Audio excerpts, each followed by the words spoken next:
Welcome to class, everyone.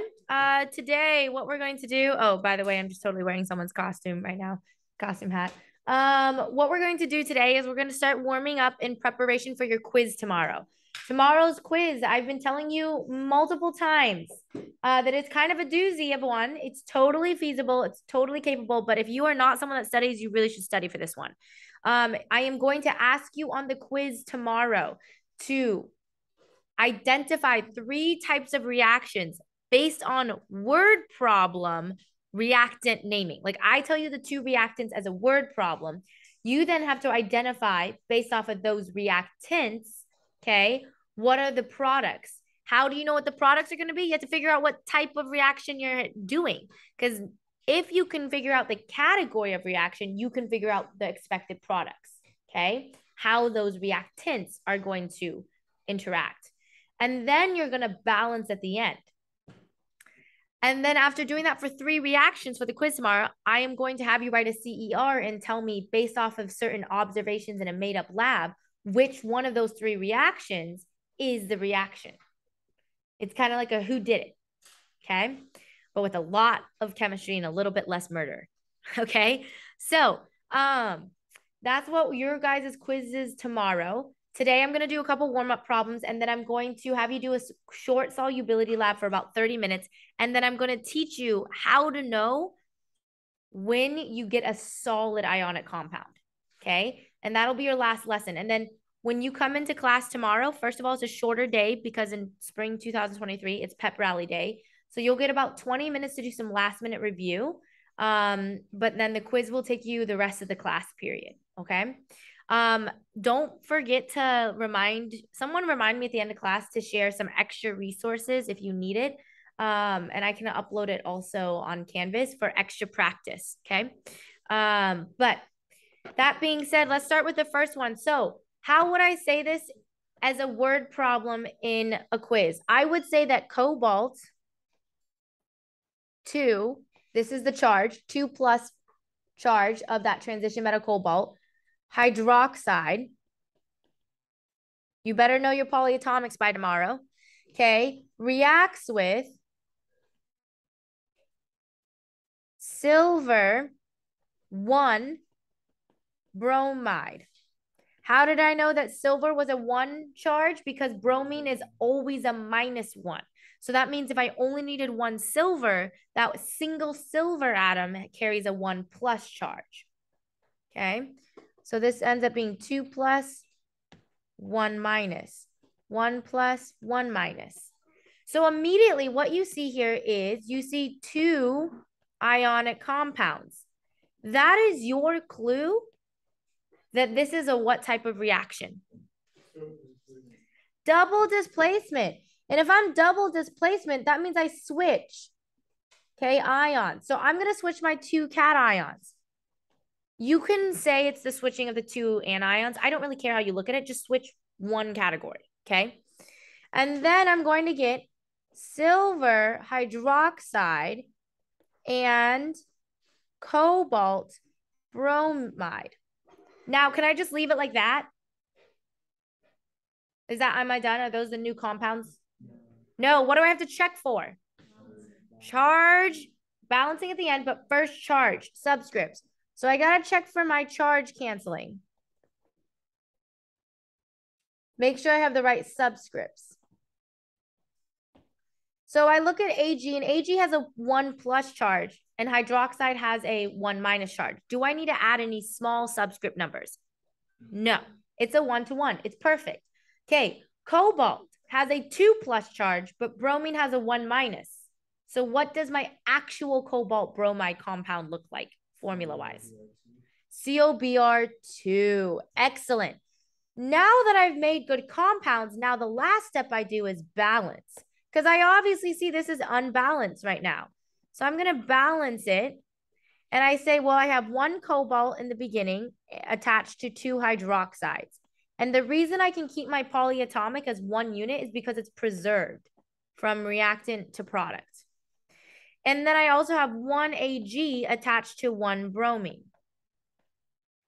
Okay, I end with 1 Ag attached to 1 hydroxide and 1 cobalt attached to 2 bromine. So then what I do is I multiply times 2 the bromine on the reactant side to match the bromine on the product side count. But that means I'm going to have to multiply the silver as well. So I get 2 and 2. In order to make my silvers balance, I'm going to multiply my silver on the product side by 2.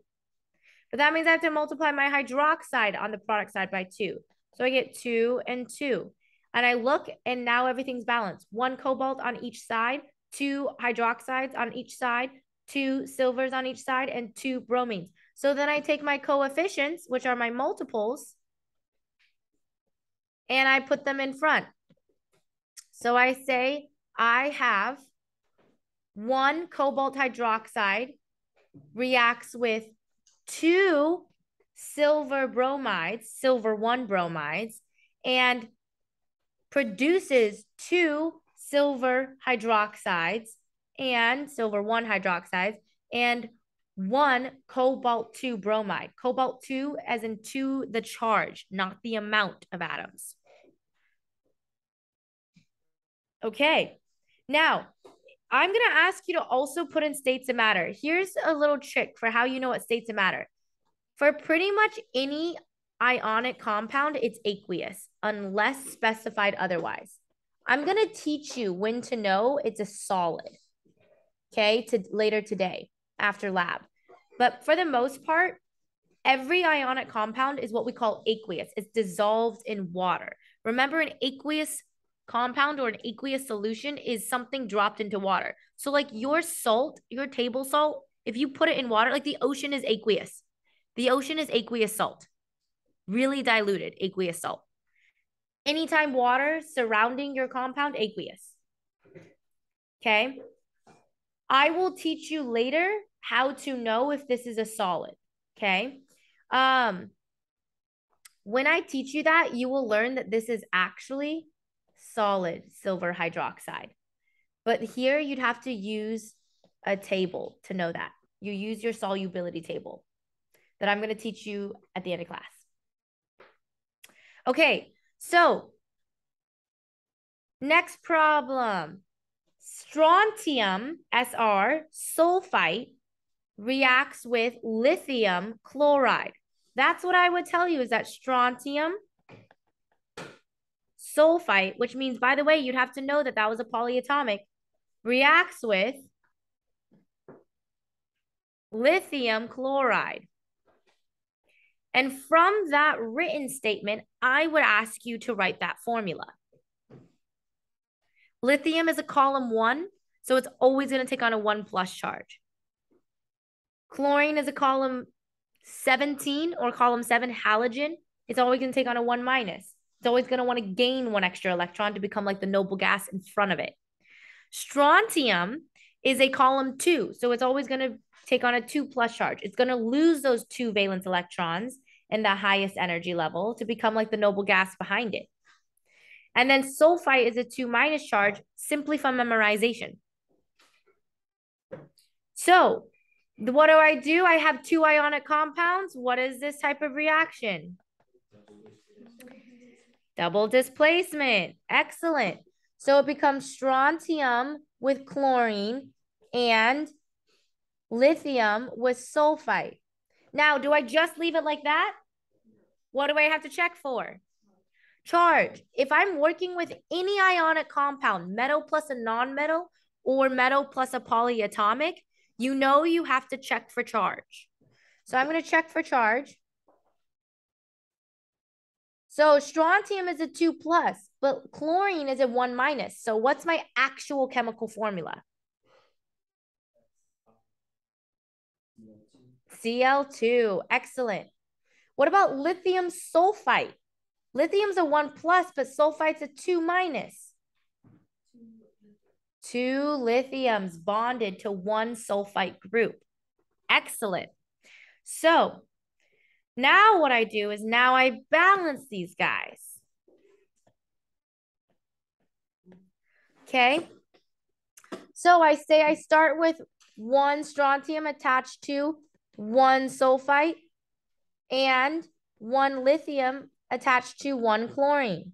bonded together. I end with 1 strontium attached to 2 chlorines and 2 lithiums attached to 1 sulfite. Someone sneeze? Oh, that was a really cute sneeze. So now I'm going to balance it. So I'm gonna personally start with my chlorines because I just want to. So I multiply by 2 on the reactant side, so I get 2 chlorines on both sides, but that means I also have to multiply my lithium by 2, and wow, I'm done. So nice. So what I do then is, what are my coefficients? It's whatever I multiply by. So if I don't multiply by anything, what's the coefficient always? Unwritten, unspoken? 1. We love it. So it becomes 1 strontium sulfite reacts with 2 lithium chlorides to produce, in a double displacement reaction, 1 strontium chloride and 1 lithium sulfite. Now, states of matter, okay? Right now, everything's aqueous as far as you know of, okay? As far as you know of, everything's aqueous here. Because for the most part, you can assume that all ionic compounds are aqueous until I tell you via using a table. I'm going to teach you how to read that table until I tell you otherwise. Now, this happens to everybody, happens to be aqueous here. So this actually ends up not being a real chemical reaction. This is just a super fancy dissociation. Because since there's no real solid produced here, you switch partners for no lasting relationship to stick, no lasting bond. So what we actually realize is this is a super fancy dissociation reaction where there is no actual new compound made. No new substance is made. No new lasting bond or substance is made. Everything dissociates, right?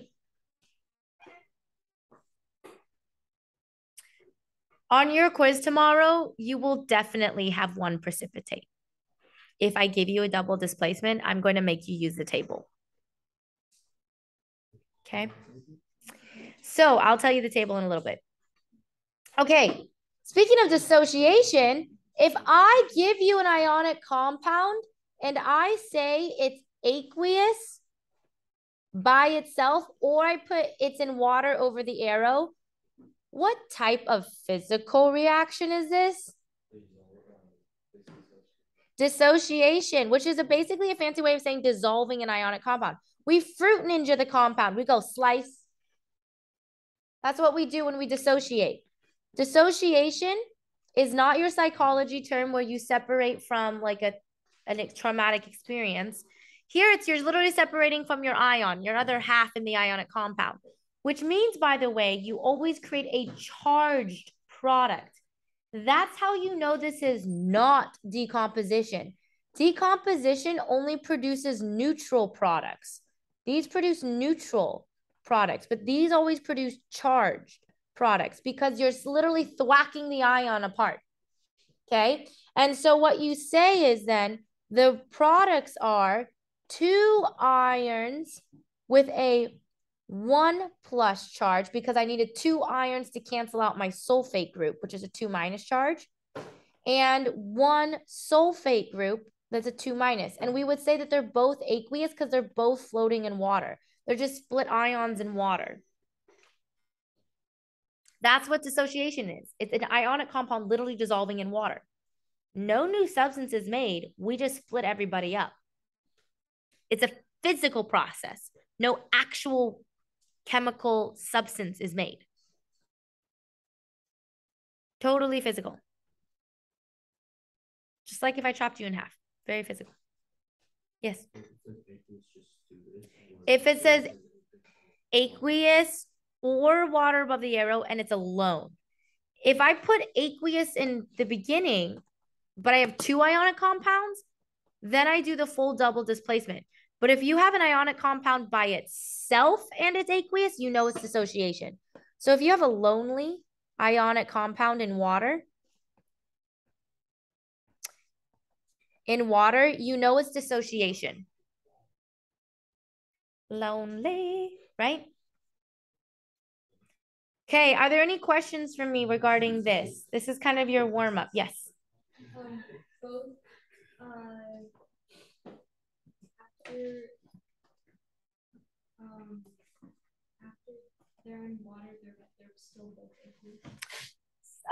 For the one above, this one happens to be, yep, both aqueous, no solids produced. So it's actually, we just did a super fancy dissociation. Oh, for the third one, they're both aqueous because they don't get back together. They just stay split. So if it's aqueous, yes, that's what it means. If you're aqueous ionic compound, it means your ions are just floating around in water. You've made the electron exchange and you don't feel the need to stay together. It's kind of like you don't necessarily feel bonded to the grocery store after you give them your money. You don't stay there and be like, oh, I can't leave you. Now I have to cook and sleep here. No, you made the exchange and you leave. Same idea. Okay. So let's try to figure out this second half of double displacement reactions where it's like, how do I know when I created a precipitate? How do I know when I got that solid? We're going to do the lab and then we're going to go through some notes after you see it in lab. Okay. So everybody either pick up a hard copy of the solubility lab or download into Canvas, please. And we're going to switch on over to lab. So we're going to transition now over to a solubility lab where we're going to explore double displacement reactions and how do we see and identify and predict ultimately when we're going to get a solid or when we're just going to have a super fancy dissociation.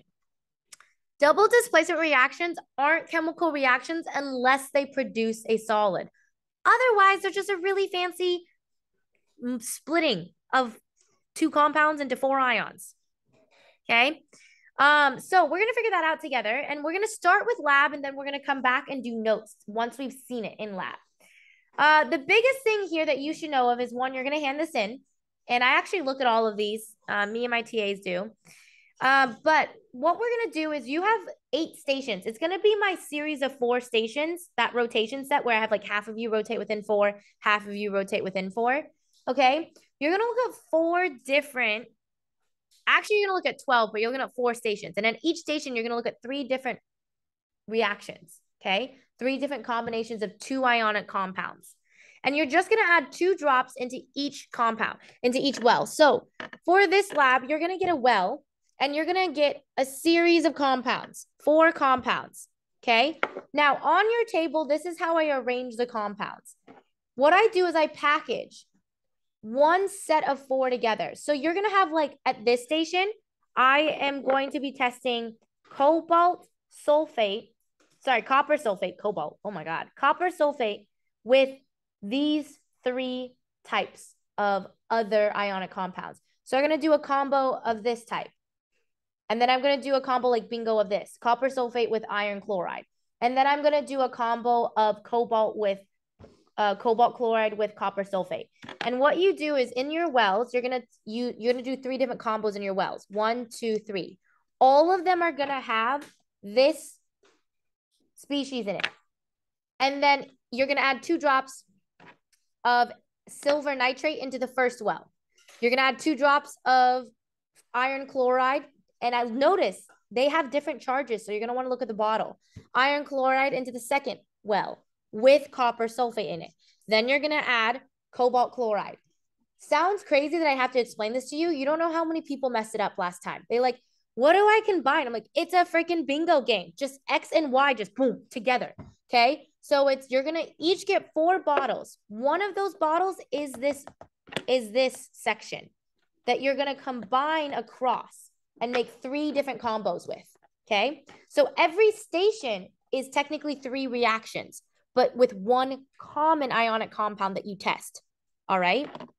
So that's what you guys are going to do. And then what you're going to look for is when you combo them, does it create a precipitate, a solid, a cloudy solution, or does it not? No reaction. Is it just fancy dissociation? No reaction means it just is all dissociation. You split up ions and mixed them for them to only split again, which is kind of lame. Okay. Now, if you get a precipitate, you want to make a note. Was there a color change? What does that precipitate look like? Right?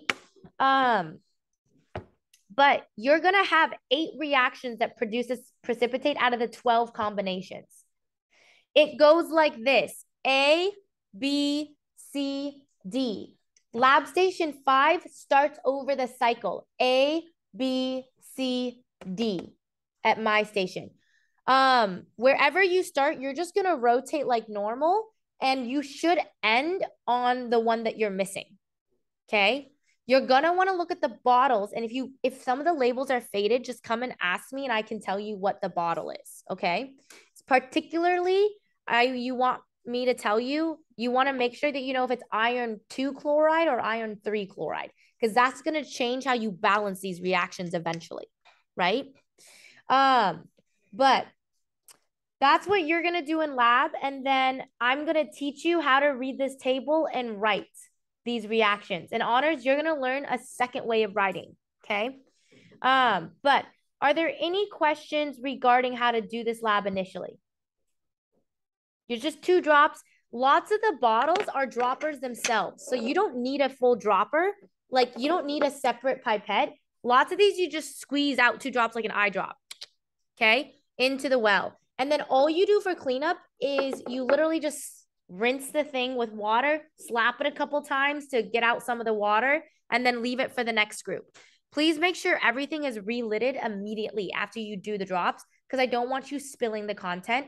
I really don't feel the need to have you guys wear gloves, because 1-2 drops, unless you're a dummy and put it in your eye, 1-2 drops on your skin isn't going to hurt you that bad. And I'm trying to save the environment a little bit, or it really shouldn't get on your skin anyway, because you're dropping into a well.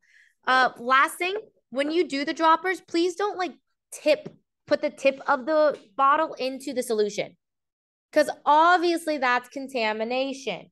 It's like you don't put your saline bottle, if you wear contacts, actually on your eye. Like, don't do that. Okay. With your mascara, you don't actually put it in your eye. Like, you just don't do that. You try not to touch things that you don't have to. So yes, what's your question?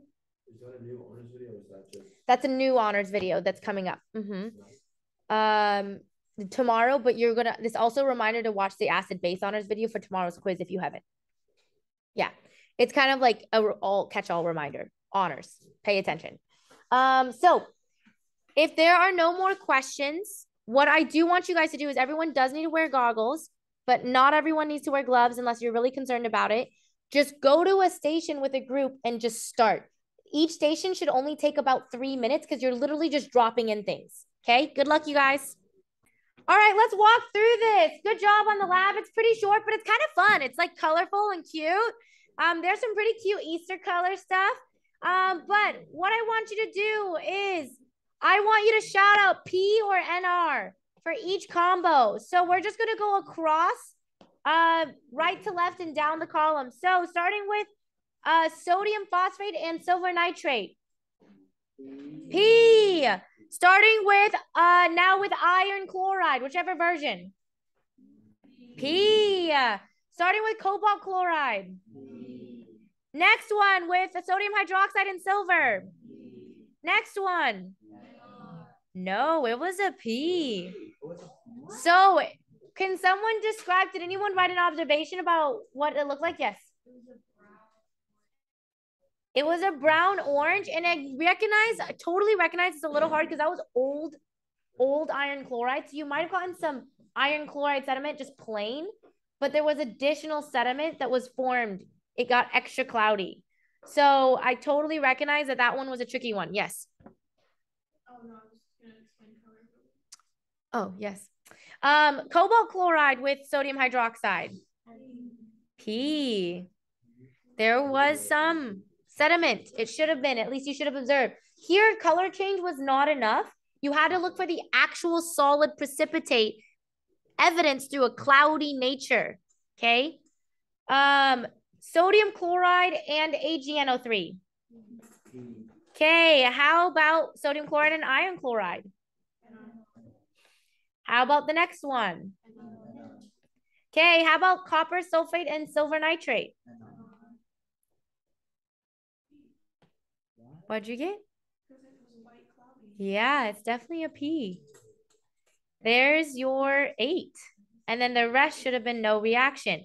Now, if you got it wrong, just make it like a little note and be like circle and be like, okay, there was obviously error here and I don't know what it was, but it was probably you. So, because the reaction works. So whatever you were looking at, you just didn't see it. And that's fine. Okay, but you do want to also make a note of the 8 reactions because you're going to choose from these 8 reactions to write balanced chemical equations for. And then honors, you're going to do an additional type of reaction writing for. Okay, so what about these? Let me just repeat one more time. If we have no precipitate formed, if both products are aqueous, right? Because this is what it really means, that whatever your reactants are, your products are all aqueous too. That's basically what that means. No reaction means I just had a super fancy dissociation. It was a giant dissociation. It literally had no new product made. So careful, those are not expensive, but we do need them. Those right there, those no reactions are just really fancy ion splitting. That's all it is. They're all in water. They're all a liquid solution in water. And they all are actually, you can grab them as solids. You dip them in water and they turn into those solutions. Okay. So they're all aqueous. They're all diluted in water. And then when I mix the 2 compounds, they just stay diluted in water, just now in the same pot of water. Like nothing new happened. Even if there was a color change, you technically didn't have a chemical reaction. You just had a different mix of pigmentation. So now what I want to get into is with these reactions, how do we know which of the new 2 ionic compounds is the actual solid? Because it's only one of the new ionic compounds can become a solid. You can't have 2 solids. That's not how it statistically works, right? If you ever watched the show Love is Blind or Bachelor or Bachelorette, you all know that there's like no chance, no shot, except for maybe if you're lucky, one to last, right? Same thing here. When you do a double displacement reaction, out of the 2 new compounds, only one is possible of having a lasting bond. Okay. The question is, which one is it? This is where this table comes into place. So let's go back to Unit 5 notes, please. Unit 5 notes. Okay. And I'll give you a second to get there. And we're going to go to page 9. So we have this fancy table called a solubility table. And what it does is it tells us, how do we know which combination of ions is going to produce a solid ionic compound? So the really important thing to know is this. The higher the rule, the more important, or the one that takes precedence. Okay? So like you start with the top rules and then as you go down, okay, those are special cases. But if you have a rule, if you have 2 ions and they apply to 2 different rules, pick the higher rule. Okay? So what we say here is that, for example, rule number 1 says all alkali, column 1, cations are soluble, i.e. aqueous, i.e. dissociated. That's another way of putting it, dissociated with literally any ion. So if you have any ionic compound with a metal from column 1, hands down always going to be dissociated. Like there's no option. There is no other anion, no other ion it's going to partner with that's make it solid. It's going to always split. It's a hyper independent ion. It's like, thanks for the exchange. I'm going to leave now. It's like that one friend that you know is always going to leave the party early because they just don't like socializing. It's like hands down, it's not going to happen. Doesn't matter what friend group. It doesn't matter if it's their family, their best friend, their uncle from like Africa. I don't know, coming from a far trip. They're going to leave the party early no matter what. Same thing here. Now, here we have the ion ammonium.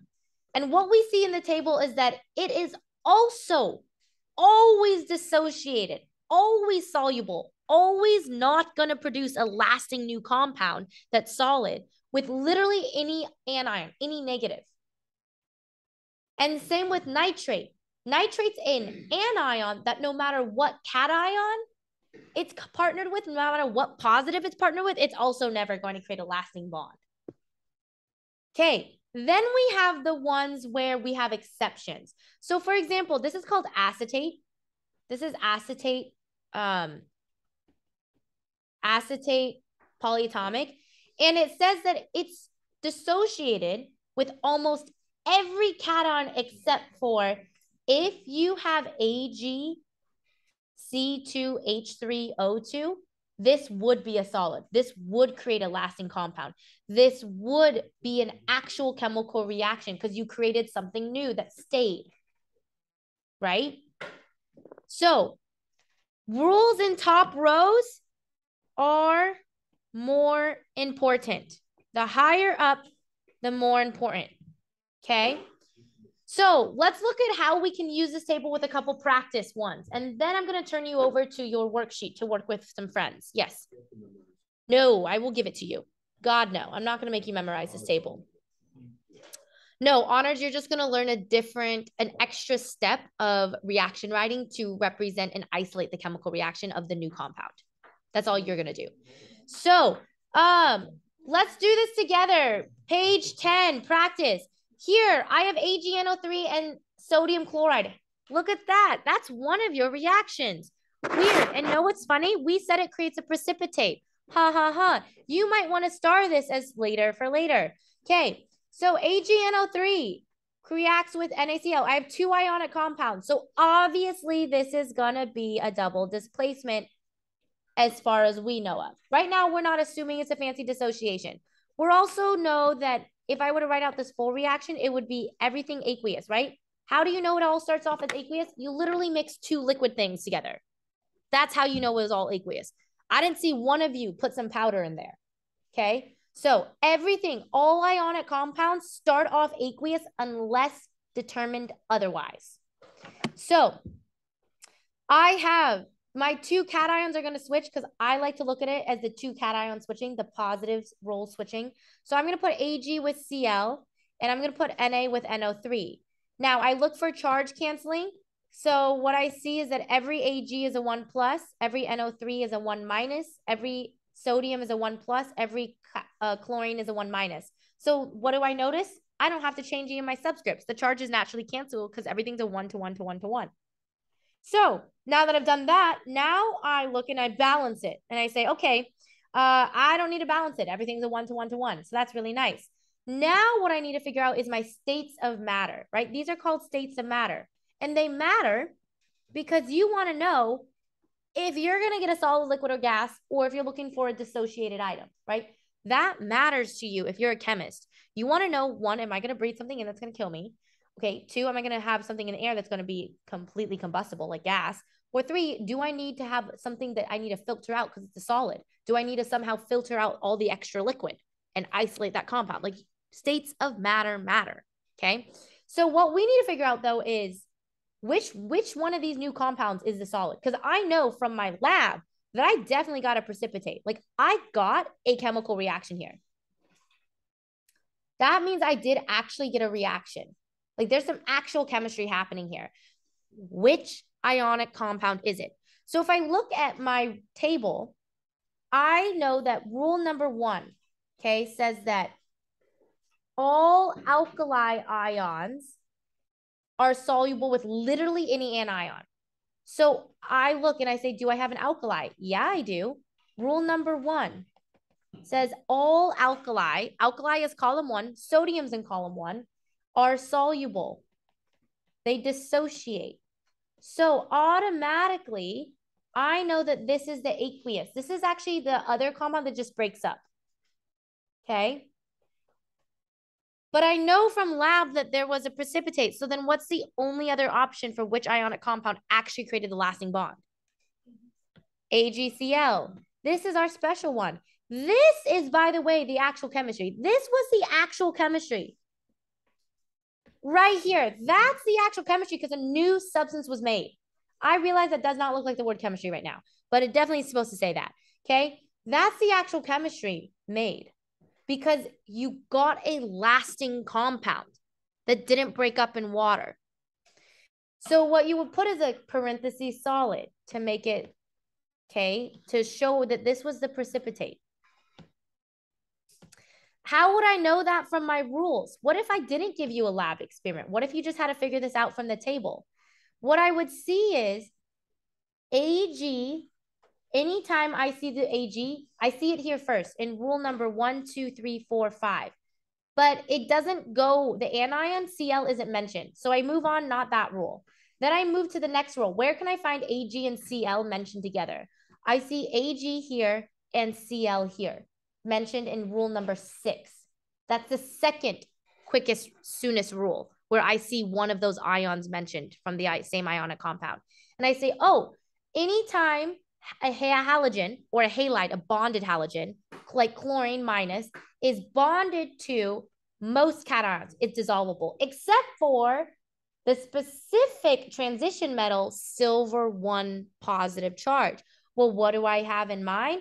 I have a silver 1 positive charge connected to halogen, chlorine. So I say it's rule number 6 that tells me that this would be the solid if I didn't see it in lab. It's the highest rule I could find that mentions or accounts for both ions, that particular ion combination. Do you get what I'm doing? You get how to read this? Kind of? Let's try it on your own. Do B for me, please. All right, so for this one, what you see is calcium nitrate reacting with sodium chloride. So I'm going to switch I got 2 ionic compounds. That's my clue that this is double displacement so far as we know of. This would totally start off as aqueous because all ionic compounds start off as aqueous unless told otherwise. And then what we say is, okay, what are my products? Well, I'm going to switch my cations, my positives. So I'm going to put now Na with NO3 and calcium with chlorine. But before I, of course, leave it like that, I have to check, oh, do I have my right subscripts?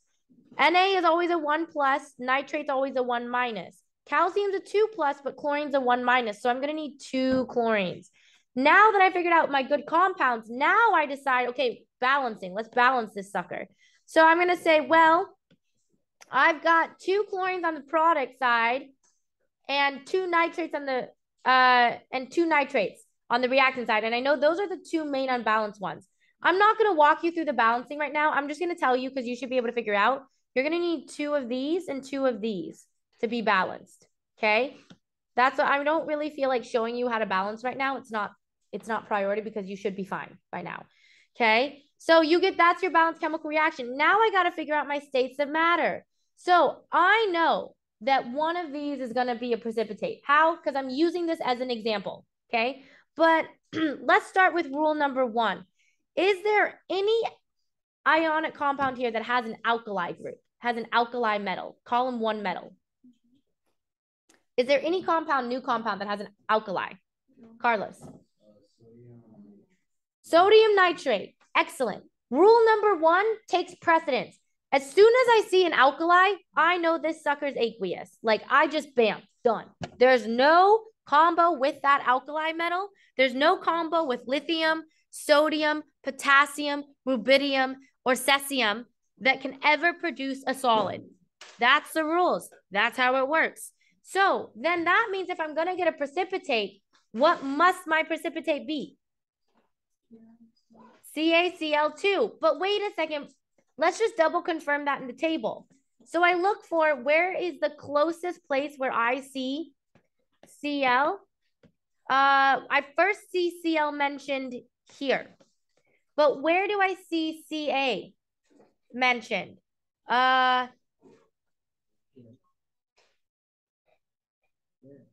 Here. So hold on. Are we sure we actually get a precipitate? Ooh, did I make an assumption that was so silly of me? Maybe I included an example for this reason. According to my rules, halogen is only going to produce a precipitate with these specific cations. So what is this reaction actually? It's a giant fancy dissociation. Because when I look at my rules, and no, to be fair, we didn't test out this reaction in lab. When I look at my rules, actually all of this is soluble. All of this is associated. So there is no real reaction taking place here. It's all physical. And every time you hear that, I want you to think physical, physical, okay? And this is an all physical dissociation. So this would be like one of your non-reaction reactions. This is how you would write this out and be like, yeah, it actually turned out to be nothing. Yeah. So, all right. Good. Nice. Okay. Let's do the last one. Go ahead and try out the last one together, and I'm gonna not give you as much time.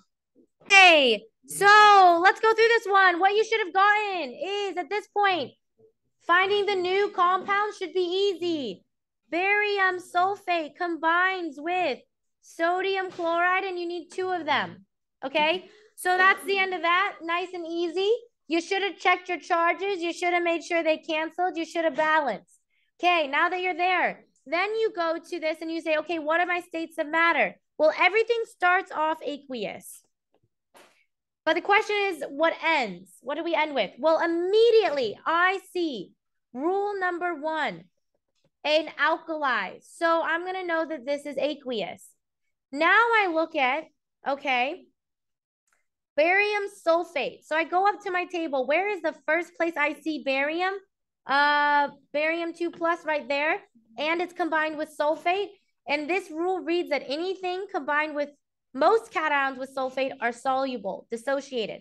But if it's barium with a 2 plus charge with sulfate, it's under the precipitate solid category.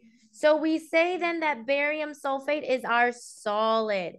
And we then would say that the real reaction taking place here, the actual reaction is this. Making this compound is the real chemistry, is the chemistry.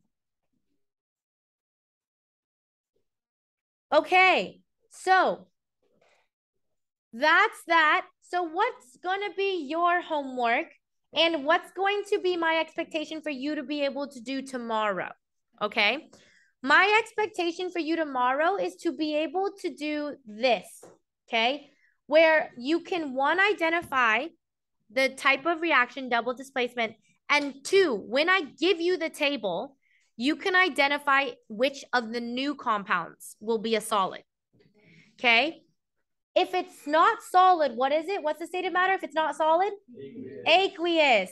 So that's what my expectation for your knowledge on this category of the quiz is, plus all the other reactions. I just know that this type of reaction was special because it included some extra work. Now, as far as this lab goes, after the quiz, this is not your priority, although this would be good practice for the quiz.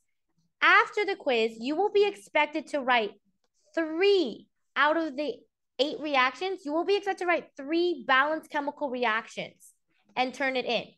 Honors, you will be expected to do the additional special type of reaction writing known as net ionic and complete ionic. But honors, that's an extra video being released to you tomorrow. I don't want you focusing on it before the quiz because you don't need to know the special writing before the quiz. You want to focus on honors, your acid-base chemistry before the quiz. All right? So you're welcome to try writing out some of these precipitate balanced chemical reactions as practice for tomorrow.